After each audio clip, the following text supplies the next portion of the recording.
তেলের অবৈধ মজুদ বন্ধ ও বেশি দামে বিক্রি বন্ধে সারা দেশে অভিযান অব্যাহত রেখেছে প্রশাসন। এদিকে তেল পেতে আজও দেশের বিভিন্ন পাম্পে যানবাহনের দীর্ঘ সারি দেখা গেছে। তেল সংকটের কারণে বন্ধ রয়েছে কিছু পাম্প। ডেস্ক রিপোর্টে বিস্তারিত। দেশের বিভিন্ন জেলায় পেট্রোল পাম্পে জ্বালানি তেলের জন্য যানবাহনের দীর্ঘ সারি এখন নিত্যদিনের চিত্র।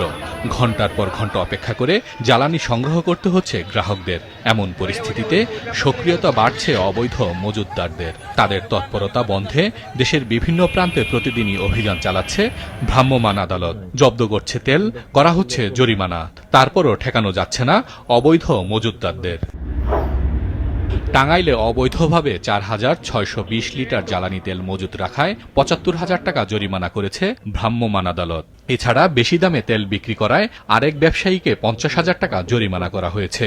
এ পর্যন্ত আমাদের ভোক্তা অধিকার থেকে প্রায় ৯টি অভিযান পরিচালিত হয়েছে শুধুমাত্র এই জ্বালানি তেলের উপর, এবং সর্বমোট বোধহয় ১৪ বা ১৫টি প্রতিষ্ঠানকে ১,৮৬,০০০ টাকা জরিমানা করা হয়েছে। এবং আমাদের এই অভিযানটা অব্যাহত রয়েছে।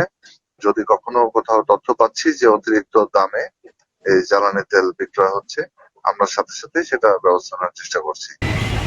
মেহেরপুরের গাংনী বাজারে বজলু মিয়া নামে এক ব্যবসায়ীর কাছ থেকে অবৈধভাবে মজুত করা ২,০০০ লিটার ডিজেল জব্দ করেছে ভ্রাম্যমাণ আদালত। জরিমানা করা হয় ৩,০০০ টাকা।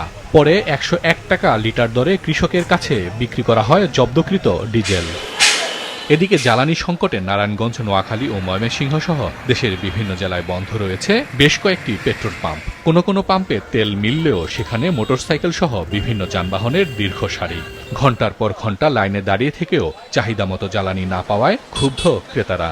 আশপাশে সবগুলো পাম্প ঘুরে আসছে, কোথাও তেল নাই। এই যে এখন এই পাম্পে তেল ছাড়ছে, ২০০ টাকার তেল দিতে আছে। এই ২০০ টাকার তেল আজকে আমার তেল খুঁজতে খুঁজতে শেষ হয়ে গেছে। আমাদের তেল লাগে আপনার ৭০-৭৫, দেখ কোনো পাম্পে ২০, কোনো পাম্পে ৩০, এই মিলিয়ে আছি আমরা। সব কাস্টমারে আমরা বিদায় দিতেছি, কারণ আমাদের যে চাহিদা, কাস্টমারের চাহিদা অনুযায়ী ডিপো থেকে আমরা সেই চাহিদা অনুযায়ী জিনিস পাচ্ছি না। জ্বালানি সংগ্রহে সরকারি উদ্যোগ অব্যাহত রয়েছে। ৩৪,০০০ টন জ্বালানি নিয়ে গত রাতে চট্টগ্রাম বন্দরের বহির্নোঙরে পৌঁছেছে একটি জাহাজ।